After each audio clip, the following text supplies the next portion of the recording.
రాజన్న సిరిసిల్ల జిల్లా ముస్తాబాద్ మండలం గూడెం గ్రామంలోని వెంకటేశ్వర ఆలయానికి వెళ్లే దారికి బీజేపీ గ్రామ శాఖ మాజీ సర్పంచ్ చిట్టినేని సరిత శ్రీనివాసరావు ఆధ్వర్యంలో 12 లక్షల రూపాయల ఎంపీ నిధులతో చేపట్టనున్నటువంటి సీసీ రోడ్డు నిర్మాణానికి భూమి పూజ కార్యక్రమాన్ని నిర్వహించారు।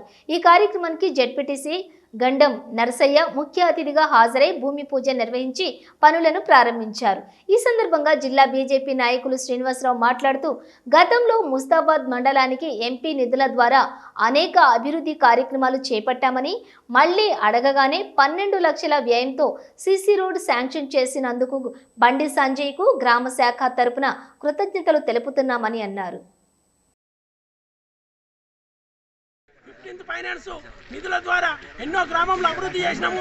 ఇంతకుముందు ఎంపీ ల్యాండ్స్ అభివృద్ధి చేసినాము కాబట్టి దయచేసి ఇప్పటికైనా మాకు బండి సంజయ్ అన్న గారు ఇచ్చిన నిధులకు మేము రుణపడి ఉంటాం। ఎందుకంటే ఎవరైనా ప్రతి గ్రామ పంచాయతీల ఇవాళ ముస్తాబాద్ మండలంలో చూసుకుంటే సంజయ్ అన్న గారి నిధులు దాదాపు 1 కోటి రూపాయలకు పైన పోతుగల్ గ్రామంలో కావచ్చు, ముస్తాబాద్ గ్రామంలో కావచ్చు, మన నామాపూర్లో కావచ్చు, గూడెంలో కావచ్చు, ఆవునూరులో కావచ్చు, ఎన్ని బదనకల్లో కావచ్చు బండి సంజయ్ గారు ఏం చేశారని అన్నారు। అయ్యా ఏం చేయడం కాదు, బండి సంజయ్ గారి ద్వారా ముస్తాబాద్ మండలానికి 1 కోటి రూపాయలు ఎంపీ ల్యాండ్స్ తీసుకొచ్చినాం।